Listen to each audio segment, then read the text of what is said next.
Join Yvette Walker every Tuesday at 4 o'clock p.m. on KMET ABC News Radio, 1490 AM, FM 98.1, and Internet KMET TV for the Southern California Business Report. The show is dedicated to highlighting successful businesses and the individuals behind them. Yvette interviews the incredible people managing these enterprises that range from awe-inspiring sole proprietors to world-renowned organizations. The Southern California Business Report, Tuesdays at 4 o'clock p.m. Welcome to KMET 1490 AM ABC News Radio and the Southern California Business Report with Yvette Walker, a show dedicated to highlighting successful Southern California businesses and the people behind them. Welcome and thank you for joining the Southern California Business Report on ABC News and Talks KMET 1490 AM, 98.1 FM, and KMET TV. I'm Yvette Walker, live, blasting our signal from the center of Southern California, serving a population of over 25 million. Get us crystal clear and on demand by downloading the free KMET live streaming app on Google Play or the Apple App Store. A huge shout out to the team, Mitch, Bill, and Sean, as always. I love you. And to our Special Advisory Committee, Bill Morris of UCI School of Business, Diane Cavallo, and Camila Rubio. Thank you all so much.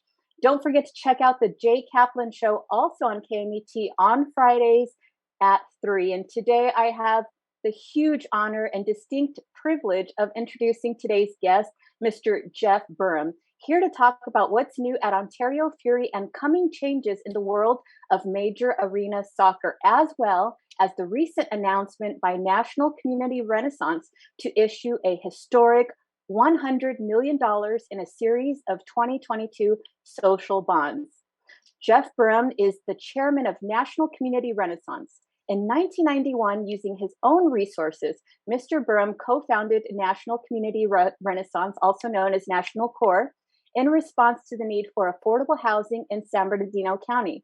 5 years later, wanting to provide more than shelter to low-income families and seniors, he co-founded the Hope Through Housing Foundation to offer programs and services that transform the lives of residents. Today, National Core is one of the largest national nonprofit affordable housing developers in the country. Burum is a longtime affordable housing advocate. Early in his career, he was one of 22 real estate professionals to be appointed by Congress to serve on the Millennial Housing Commission, whose mission was to make recommendations for federal housing policy to legislators. During his 30 years in the development field, Burum established 3 successful real estate companies in addition to National Core and Hope Through Housing, including Diversified Pacific Communities, a builder of custom quality single-family home communities throughout Southern California. Diversified Pacific Opportunity Fund, founded in 2008 in response to the market downturn and has raised more than $60 million in private capital to purchase and develop land and other real estate assets. And the third, Colonies Crossroads, a land investment group that has developed a 400 plus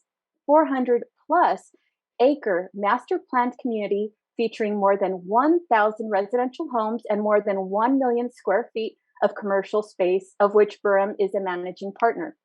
Burum is active in the community, serving on many nonprofit and for-profit boards, and previously served on the board of Pomona Valley Habitat for Humanity and AIG Sun America's asset management company. Thank you so much for joining us today, Mr. Burum. I know you are incredibly busy. Thank you, Yvette. It's nice to be here again. Wonderful. So, okay, you are overseeing so many programs, organizations, and amazing things. But today we're going to talk about the Fury and National Core. So could you please just give us a brief history as to how you basically came to develop and become part of these organizations and, kind of take us through the journey that brought us to where you are today? Well, the Fury is an easy one because, it was one of being a fan. My kids grew up playing soccer here in Southern California. My wife's father played soccer, and he loved to teach his grandchildren how to play and coached most of them. Unfortunately, my wife and I were late bloomers when it came to having children. So our kids were the last two that he was able to help coach and teach. But during our support of the community, we ended up when Citizens Business Rank originally, the Ontario Arena was built. We supported it by being one of the contributors that got a year-round box at the arena. And lo and behold, in 2014, on the schedule of events was this indoor professional soccer team called the Ontario Fury. And so our family went to the box to watch the events. And during the course of that season, frankly, fell in love with what I consider one of the most exciting sports ever invented. And indoor soccer, is a hybrid of what a lot of people play internationally called futsal. But is played on a line like a basketball court. And the indoor game in the United States was modified to more of the American sports fan. It's played on a hockey ring where the ball doesn't exit if you play it off the boards. It's a much faster game, much higher scoring, much more physical, quicker sport that's much more in tune with the American audience. And when we fell in love with it, unfortunately, the funding for the organization that it was originally planned fell through after the first season. And I knew the people that ran the arena, and my dearest friend, Chris Legio at Mark Christopher Chevrolet, was the main sponsor. So I got together with him and the people that ran the arena, and they thought at the time for a small, investment, at least at that point to me in my life, I thought I could save the franchise and keep it alive, because I saw what it was doing for my kids and the other kids that we brought to the games, other young soccer players that were playing youth soccer in the Valley. And it really gave them an opportunity to go watch, what would be their sports heroes play in a much more intimate environment, and an opportunity where they could meet the players and follow the players much more closely. And I just couldn't imagine the sport not being around, for as much fun as it was and as much inspiration as it, certainly instilled in the youth in our Valley. And so, from then on, I got more and more active, put more and more money into it to try to make it a winning franchise. And, and during the pandemic, unfortunately, the gentleman that, I backed financially to run the franchise and coach, felt the need to move on past indoor soccer so that his family could have a better living, and moved out of the area. And I kind of took over the franchise about 18 months ago solely. I have a coach and GM who I've known since he taught my son how to play at age 6, 7 in outdoor soccer. And I think he's a tremendous human being and great coach and great mentor for these young professional athletes. And we've been going at it for about the last 18 months. We made it to the championship last year, lost in the third deciding game in overtime. Unfortunately, our goalie was knocked unconscious and had to go to the hospital with about a minute left. And unfortunately, the other team scored in that minute, which put them up in the game. And it's just been an exciting period in my life to interact with these young professional men and frankly try to mentor them as best that I can. And they watch the coach mentor them and try to teach them about their social responsibility as an athlete. Too many athletes in our country these days, I think, take for granted the fan base and what they really are there to serve. They get, whether it's football, basketball, or soccer, they start paying attention to their own statistics and worry about how they view themselves more than how the world views them. And I've been really dedicated this past year and a half to bringing an accountability to the sport, to the owners, to the players, to the coaches, the people involved in professional sports, that we can all come to a common ground on why we're in it together. And it's my goal to continue to lead in that direction. Wonderful, wonderful. So we'll hit on National Core in the second segment, but since we're on the Major Arena Soccer League and the Ontario Fury, we'll stick to that because I know there's a lot of new updates.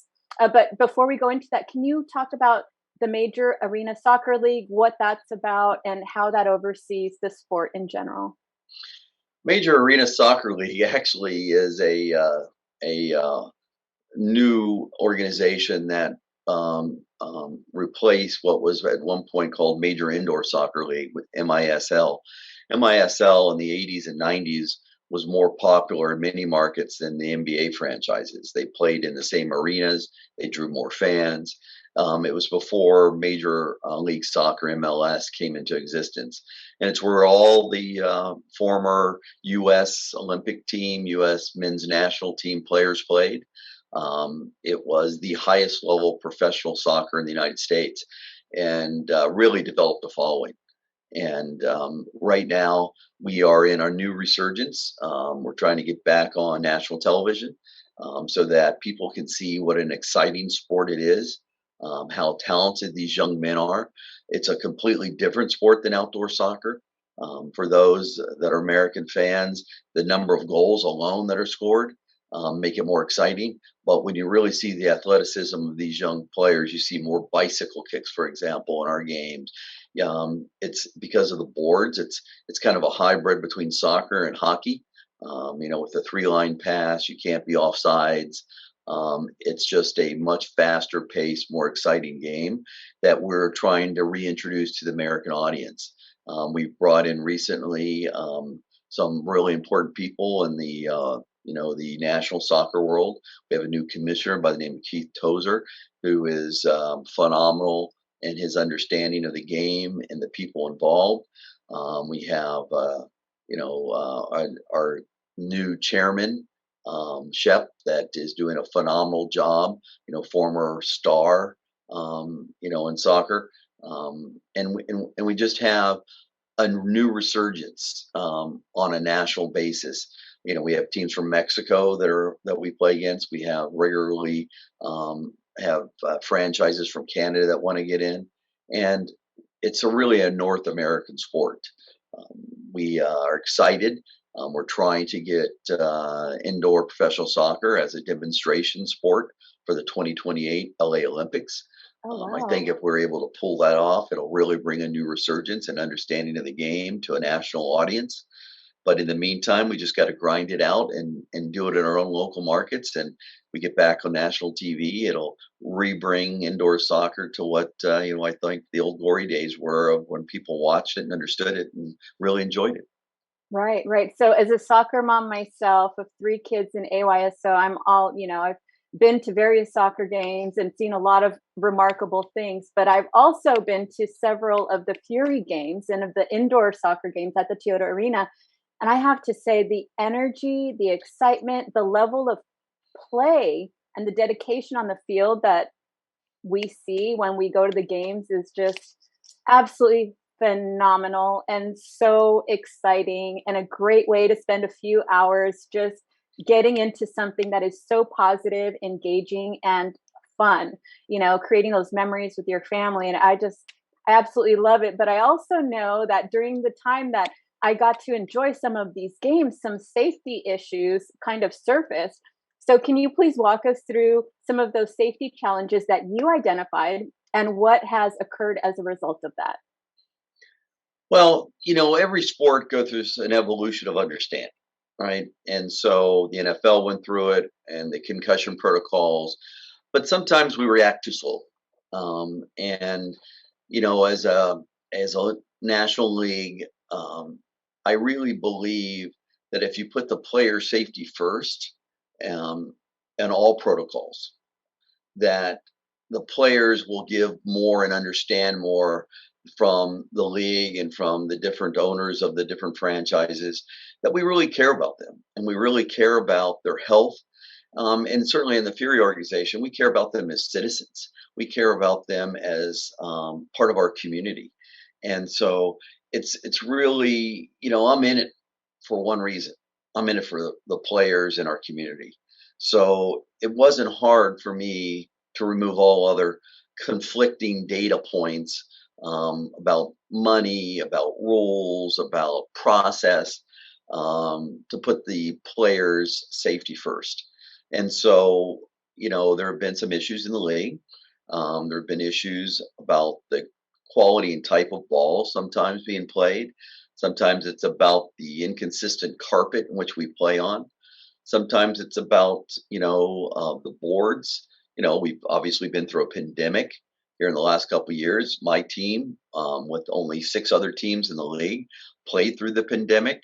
We had to travel to states where they allowed indoor professional sports to even be played. California didn't even allow it at during most of last season, and so we've really looked at the issues, and I've tried to develop a cooperative arrangement with the other owners in the league about what putting player safety first means as it relates to the issues that I've just discussed. And I think I have the support of the league.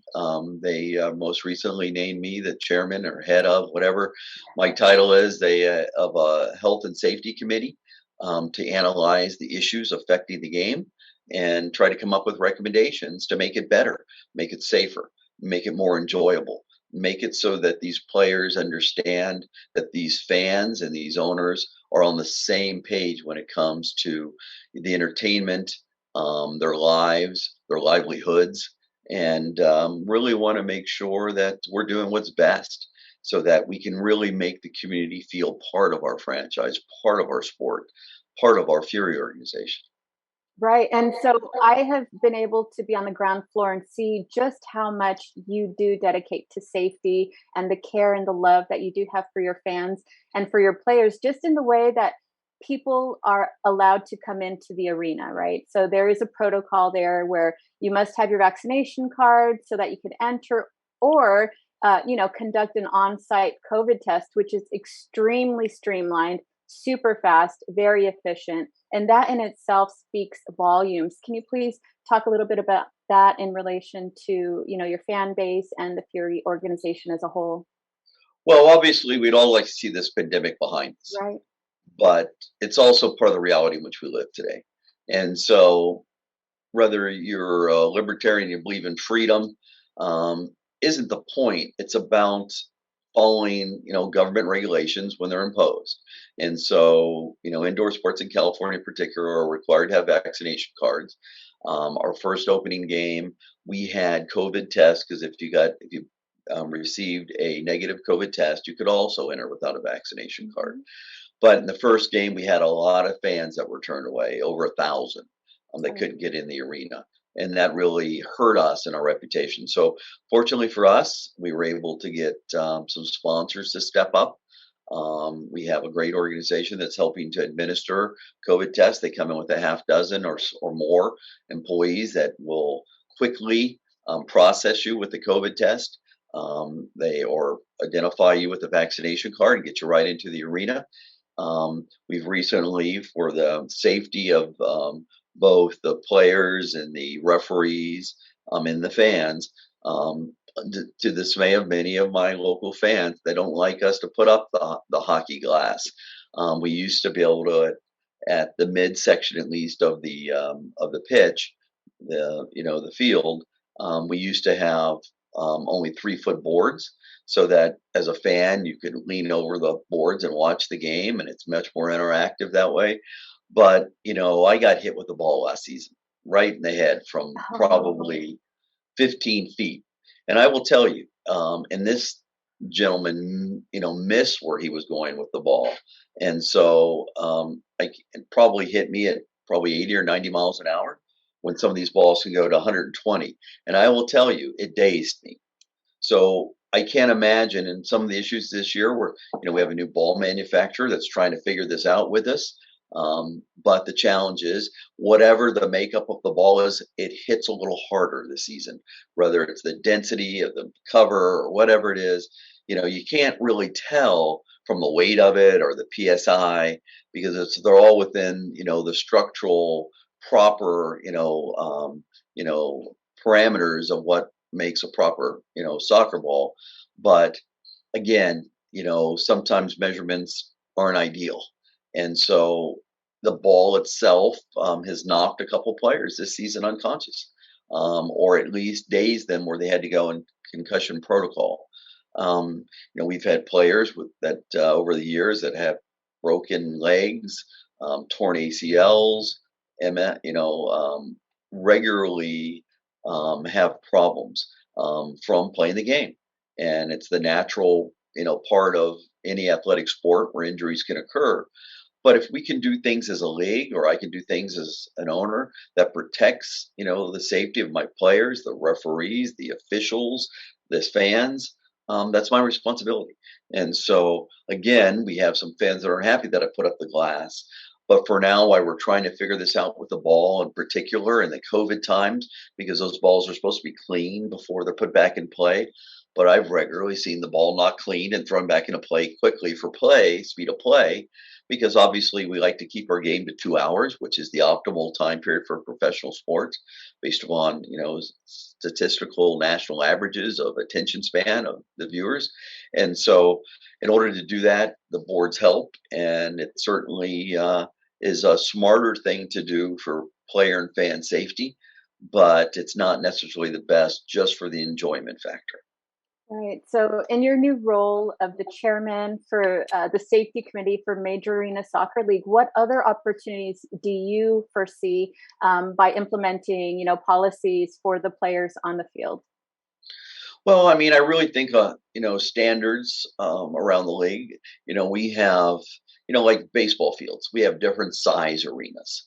Some are smaller, some are larger. And so, and sometimes the carpet's different. Sometimes literally the floor of the carpet is underneath is different. Mm, Some of them only have concrete underneath them. So when you fall on them, they're hard. right. But some of them have, different padding, wood, on top of ice is what we have. Right. And that really makes a structural difference, and the density of the floor when you hit the floor. And it happens regularly in every game. You'll see multiple players, get knocked down, and if their head hits on some of these playing surfaces, it's a health and safety issue. And so, it's our goal of our committee to bring in, health experts from around the country that are willing to, put a little of their time and effort in to help us try to determine really what the best recommendations are. Enforcement, hopefully will be part of that in the long run. How long that takes us to be able to develop common standards around the league, is only the future will tell. But for now, I think it's really optimal that we put our heads together, look at the issues, try to determine how we can make it safer for the players and everyone that's engaged in the game.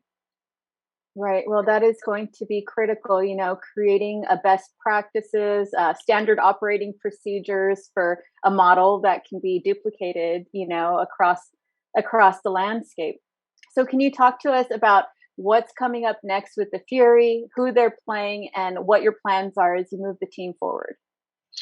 Well, I mean, we're trying to win a championship this year. I mean, we're a championship quality team. Um, doesn't mean that you're guaranteed to even make the playoffs. And so it's not only how they play on the pitch, it's how they act off the pitch. And so, we are trying to develop a culture at the Fury organization, one where we respect one another, we respect the community. I get these players to engage more in the community than any of the franchises in Southern California, I think, combined, candidly. We do more appearances to schools, to nonprofits, to charitable events, to things where other organizations are just giving back to the community. And I want our Fury players there representing our sport, our franchise, and them as individuals, where they get a chance to engage with the youth of our valley. And so it's not easy to create a culture, and one where over time, we like to look at ourselves as the Fury family. You know, this past weekend, for example, you know, these young boys try to find things to keep themselves active. But what they've been really active at is creating babies, I've noticed. And so we had a baby shower this past weekend at my home. My wife and the coach's wife, Sarah, put on a baby shower for George De Leon and his child that I think is due next month. But we realized, because we hadn't really done baby showers before, there were several on our team that had babies in the last couple of years. So I think we celebrated 6 babies that have entered the Fury family here in the last couple of years, and really want to celebrate as a family, recognize what our responsibilities are as a family. Frankly, to just rearing their own children, and that's part of our culture, is understanding what our responsibilities are. If you're gonna birth a child into this world as a male, you have responsibilities, and these young men all kind of understand that. It's my job and our culture of our franchise to make them understand that and respect that, and frankly, want to engage. And so, a lot of times we use excuses of the others, the other parent that's involved for, not participating in a child's life. And, Yvette, I know, we're both parents, that sometimes it's really about the child and giving them the best future. It's always about that. It's So always about that. it's not about the other parent. It's not That's about the relationship that's gone bad. It's really absolutely. about what we can do. I completely agree, and I don't want to cut you off, but for those listening, I'm Yvette Walker on Southern California Business Report on ABC News and Talks KMET 1490 AM, 98.1 FM, and KMET TV, talking to Jeff Burum about what's new at Ontario Fury and coming changes in the world of major arena soccer, as well as the recent announcement by National Community Renaissance to issue a historic $100 million in a series of 2022 social bonds when we return.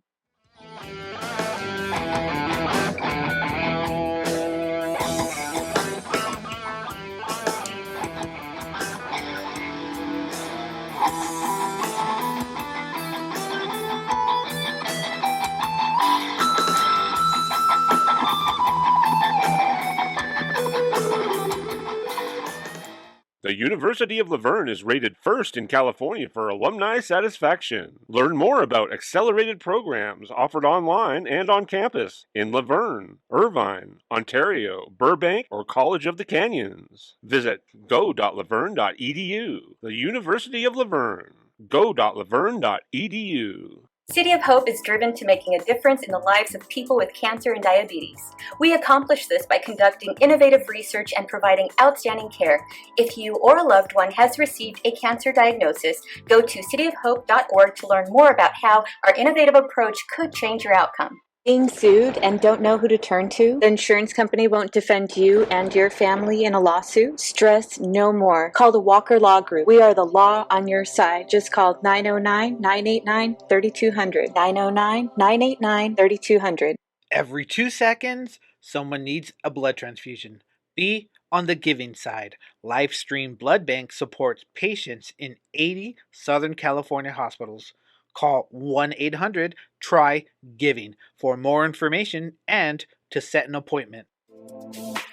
Ontario International Airport is onto a better way to fly with over 65 daily nonstop flights to more than 20 major destinations and the easiest airport experience in Southern California. Visit flyonto.com/Ontario to learn more about Ontario International Airport today.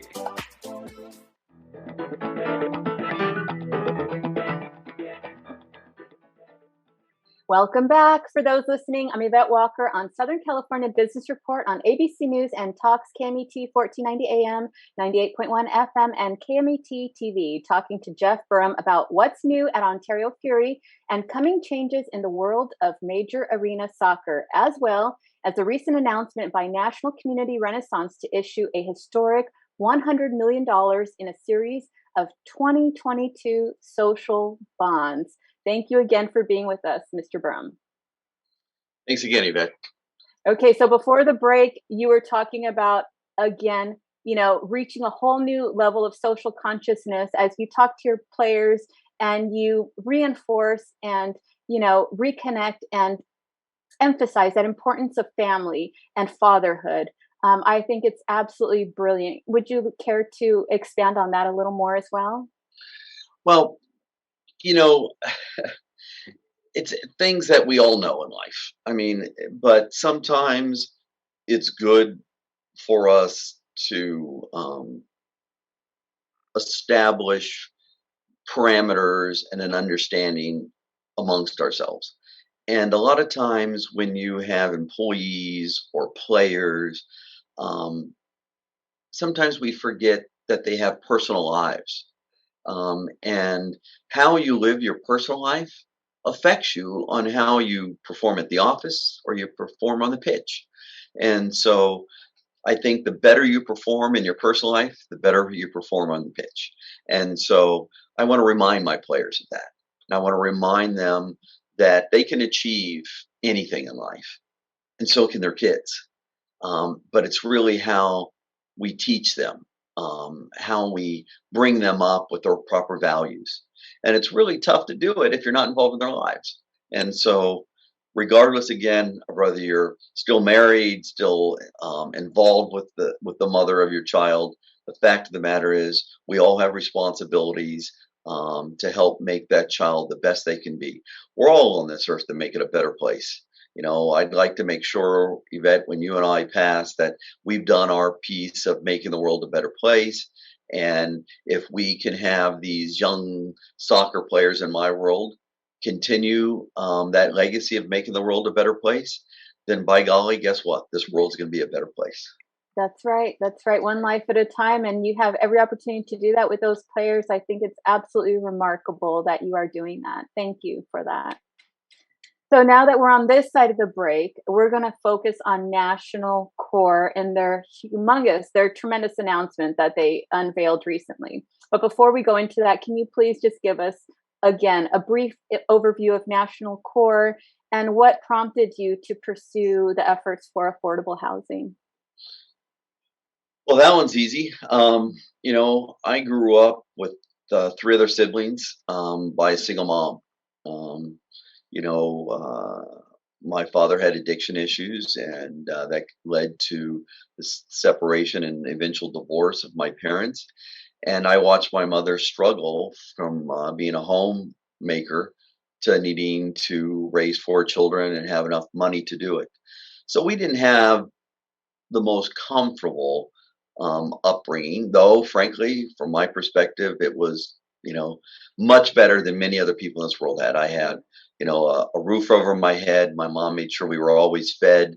I may have had plastic, tennis shoes, but I had tennis shoes. And so, and they always fit. And so, what I want to make sure when we started, I was involved in the 1990 census. I had a mentor in my industry that was a home builder, a former friend and mentor of mine by the name of Byron Norris. Ira was very involved in the affordable housing issues in 1990, well before it was trendy as it may be now. For the first time in history, the last couple of years, affordable housing is now, part of the nomenclature of our society, where people understand what it means, workforce housing, that it's just not always Section 8 housing for people that aren't working. We need housing for, the low income families that just don't have the economic advantages that many others that get to go off to get college degrees and, make $100,000 a year. And in Southern California right now, unfortunately, with the median incomes out here and the median price of housing almost being $800,000 now, it's not inexpensive. And so when I was 1990, I think at the time I was 27 years old, and we went out and did my mentor led me to do the census counts for the 1990 census. And because I was a young male, he sent me to count at some of these, what they called shanty towns, where immigrant workers lived. And because I was a young male, I, was able to get another few young males to go with me to count the homeless populations, basically throughout the Inland Empire, the San Bernardino County in particular. And so it broke my heart, Yvette. I mean, what I saw, and it reminded me of my social responsibility because I was a young real estate developer and I felt that maybe if I figured this out, I could make a difference. And so I went back to where my alma mater, at Claremont and went back to Hunnell Library, and I got out all the books on affordable housing, and I tried to figure out how I could help, and realized that there was a new program in Southern California at the time called redevelopment agencies that were actually setting aside money to create affordable housing, but you really didn't see it being enacted. And so I again found a consultant that helped create a similar organization in Northern California, brought him down, used my money and my partner Andy Wright's money, and he and I endeavored to create a nonprofit. At the time, it was called SoCal Housing.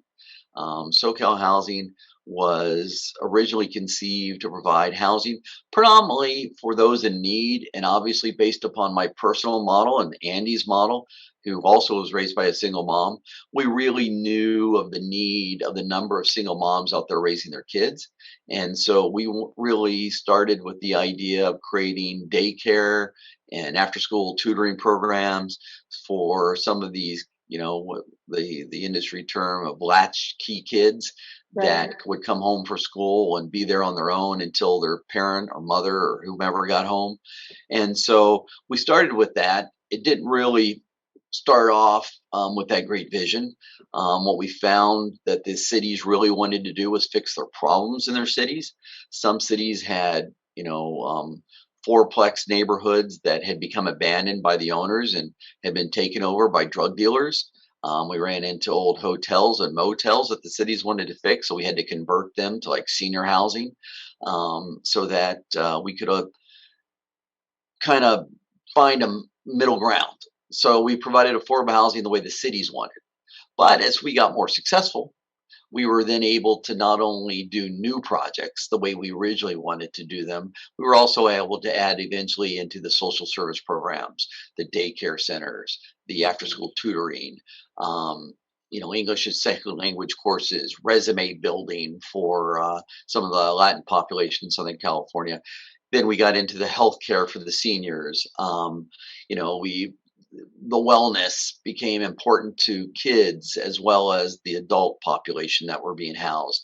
The number of children that were able to afford to go to a dentist because it just wasn't part of the social network that they had an opportunity to afford themselves to. So we started by just literally getting, friends of mine that were dentists to volunteer filling cavities and looking at young kids' teeth and adults' teeth. And now today it's, we serve, over 10,000 people on an annual basis that are not only part of our properties now, we've kind of developed a holistic approach to a community.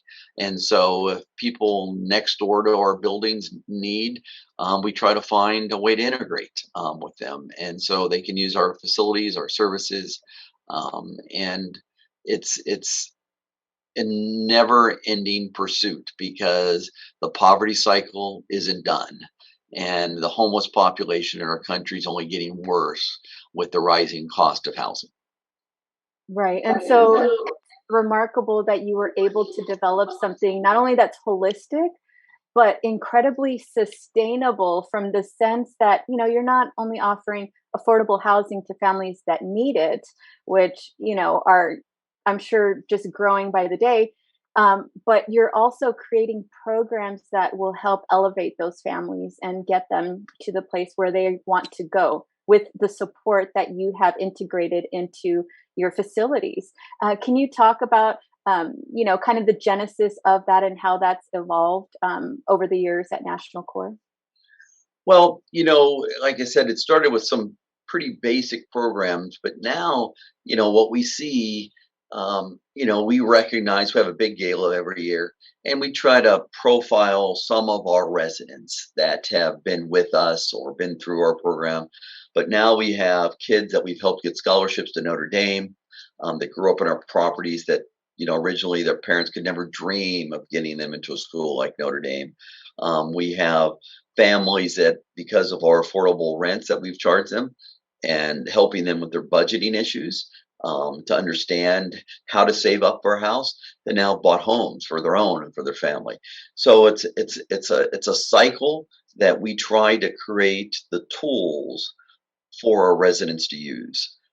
These tools that help build them a better future. help them understand the giving back part of our equation as well. Many of our successful residents are now some of our strongest volunteers. They get it. They understand it. They get the part about paying forward. They get the part about paying back. They get the part about helping others because of what we've done for them. Right. And I've said this before and I will say it again. I truly wish that I grew up in a hope through housing property because I was one of those latchkey kids. I was raised by a single mom. She was widowed very young. I was 9. My brother was 7. We lost our father and we were in extremely dire straits. And another reminder for anybody out there, please get life insurance. If you don't have it and you have children, please get life insurance. But my point is, it was a challenge and it was a struggle, and it's not a product of being irresponsible or, not doing what you're supposed to do. But in our case, it was a product of an unexpected tragedy. But in any event, what you're able to offer these families by way of support, resources, hope, especially hope, through that support is absolutely incredible. And as always, my hat's off to you. Thank you for everything that you do, Mr. Burum. Well, Yvette, unfortunately, your story's, not unique.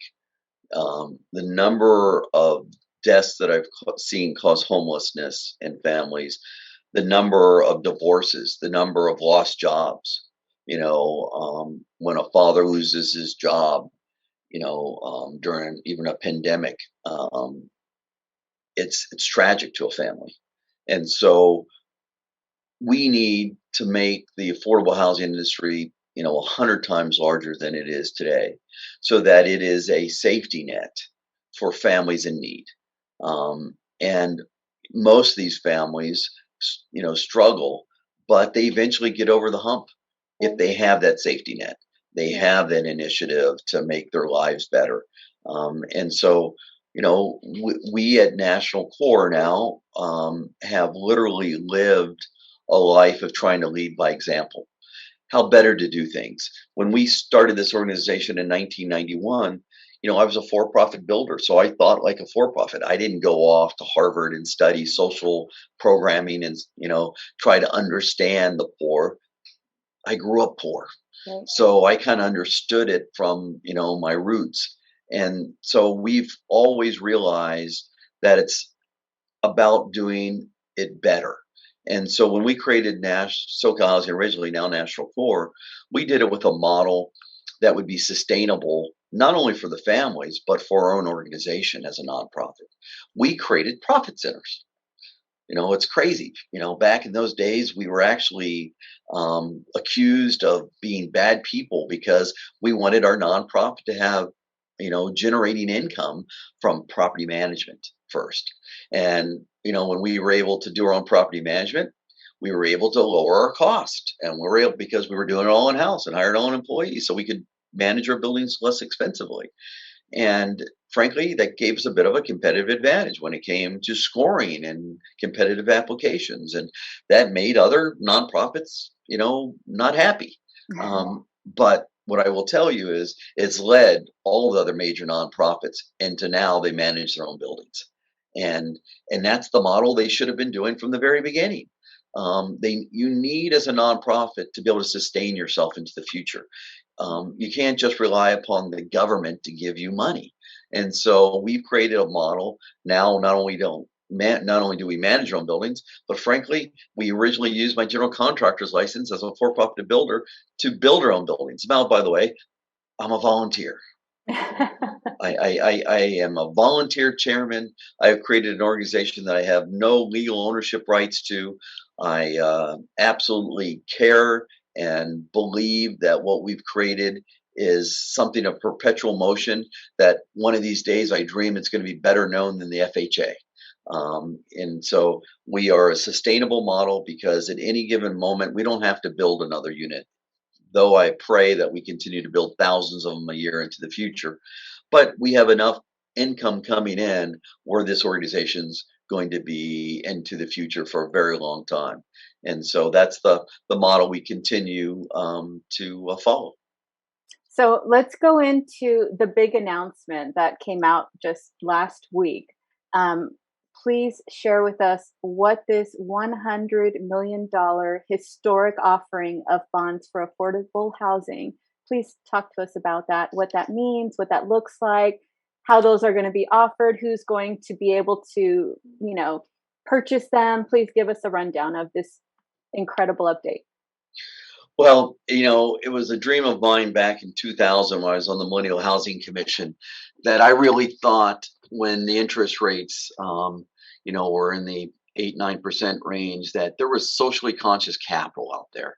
That if they had an opportunity to buy, bonds for their future, that if they knew it was going to be, the bonds were going to be utilized to provide a better future for people that were disadvantaged, they would buy them. And they would buy them at interest rates that would mirror treasuries, what the government was able to sell for. And unfortunately, the timing wasn't right. There was a lot of other competitive issues around it because we weren't the largest at the time. Fortunately for us now, we are. 20 years later, one of the largest in the country in multiple different categories. We've been recognized as, frankly, against other private developers, as the best affordable multifamily builder in the country. We've been recognized for multiple projects as the best project in the country. We now are recognized as somewhere, every year the measurement comes out differently between number of units, number of people you house, the value of your portfolio, the cost of your construction. But we're a top 3 developer in the country at this. And so with that, we were able to talk and meet with the Morgan Stanley people that then brought in the S&P folks. And frankly, after a few months of underwriting, we actually got a A+ bond rating. And what that means is it gives us the ability to do what I just referred to. We are able now to go out in the marketplace with just the signature of our organization, without collateral. We were able to issue $100 million of bonds that we are leveraging that hopefully will buy $1 billion to $3 billion worth of new affordable housing. And if that's the case, this is a perpetual motion that I'm hoping, we're only the second nonprofit like us to do it. And now we hope that every other nonprofit figures out how to, keep their balance sheets clean, how to create internal revenues that they can get a bond rating. We are very proud of what we just accomplished. And we're running around the country looking for markets. We're already in Florida and Texas, but we're looking to expand in those marketplaces where other developers want to partner with us and look at the opportunity to expand our footprint, showing the rest of the country how we do it here in SoCal. Wonderful. So when are these bonds going to become available? Bonds are sold out in literally hours, fortunately for us. Morgan Stanley underwrote them and put them out in the marketplace, and they were gobbled up by a bunch of social, funds that were out there, some of the biggest in the country. And so they're gone. So we're going to go show them how to spend it wisely, where we are going to generate cash flow from them that we hope here in another year or two we'll be able to do even a larger bond offering so that we can just continue to sell these bonds, place them in the right locations where we're able to provide more and more housing for families in need. Oh my goodness. So please share with us, in addition to these bonds, what is new on the horizon and on your mission for Hope Through Housing as you move forward? Well, I've got this dream with the current CEO, Steve Montel. We want to create what we want to call the Core Academy. We really think that there's a lot of folks in this world that need a future, that are young, old. And so, the unions in this country used to train people very well at a young age into different fields. Well, what I know is we have a great need for landscapers, drywallers, painters, people that can lay carpet, electricians, plumbers, leasing agents, people that can understand how to manage our buildings. So we want to create a trade school. We have a partnership with one of the largest community colleges in Southern California, Chaffey College. We've worked out a deal with them where these kids can take this as part of their curriculum. It's my goal that if we can get these kids in their long run to build it when they graduate, they get an AA. So they're not just getting a trade school, they're actually getting a degree that will help them in their lives to be able to be mobile in their lives with a degree and a skill set. We are hoping we got our first $1 million grant thanks to Assemblymember James Ramos. And we're hoping to get another $10 million or so in the next year, where we can break ground on what we will build as an affordable housing complex where people will actually live in. But during that construction, we are going to have our trade school constructed as well. So right on the same property, we'll have our corporate headquarters, we will have a trade school and an affordable housing community where we can now train lifetime, the different apprenticeships that we're going to offer to teach these kids or teach these other folks in life on how to pursue a career. Wonderful. And so where is the vision for this new facility as you start, looking to develop it? Well, I mean, we are based here in Ranch Cucamonga, but we've got some great surrounding friends in the city of Fontana and Ontario. So we are in an RFP competition right now in Rancho where we're trying to acquire, a 13-acre site that 10 acres of it could be dedicated to these uses. And we're very optimistic that sometime in the next 2 years, we're going to be breaking ground and we're going to set a new milestone for the rest of the industry to follow. Not only show the residents, their skill sets, but let's teach them some skill sets that can get them higher wage, in their lives for their kids, and really give them pride, give them hope that there is a better tomorrow. Well, thank you so much for all of your work. We're going to continue to follow it. Thank you for making the time for being with us today, Mr. Burum. Yvette, I'm always here for you. It's your show is very much needed to show the good works of other people that are going on in our valley, and I'm always proud to be invited. Thank you so much. Thank you. And so for everyone listening today, don't forget to check us out on Facebook, YouTube, LinkedIn, and Instagram. Check us out on scbrtalk.com, and don't forget to download the free live streaming app on Google Play or the Apple App Store. Don't miss my interview with Jennifer Oglesby, the proud founder of Community Services of America, and has more than 22 years of leadership experience servicing individuals with developmental disabilities, including owning adult residential facilities for adults with developmental disabilities. She focuses on the development of children, specializing in developmental disabilities. Jennifer Oglesby holds a Master of Arts in Education from Loyola Marymount University and a Bachelor of Arts in Behavioral Science from Mount St. Mary's University. Her knowledge and expertise allow her to develop programs and address the needs of adults and children that are diagnosed with various disabilities, including autism. This led Jennifer to further her education and become a board-certified behavior analyst. As a board-certified behavior analyst, Jennifer plans to open a comprehensive center in the city of Fontana, California, to provide a one-stop shop for families to get their child diagnosed, receive ABA, speech, occupational therapy, and physical therapy. Next week, we will have Dr. Mike Stahl. He is a professor of entrepreneurship, the director of Inland Empire Center for Entrepreneurship and the School of Entrepreneurship in the Jack H. Brown College of Business and Public Administration at California State University, San Bernardino. Under his leadership, the program has grown in stature and recognition, achieving multiple national and global awards. With nearly 40 years' experience in business and education, Mike describes himself as the living example that entrepreneurship is a process that can be applied in any setting, and he truly thinks like an owner.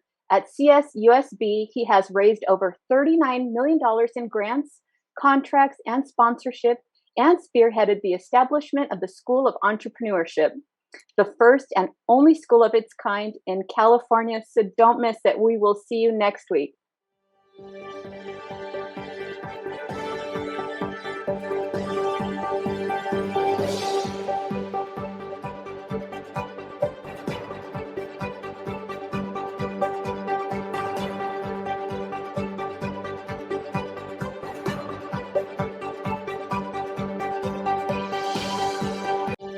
Join Yvette Walker every Tuesday at 4 o'clock p.m. on KMET ABC News Radio, 1490 AM, FM 98.1, and Internet KMET TV for the Southern California Business Report. The show is dedicated to highlighting successful businesses and the individuals behind them. Yvette interviews the incredible people managing these enterprises that range from awe-inspiring sole proprietors to world-renowned organizations.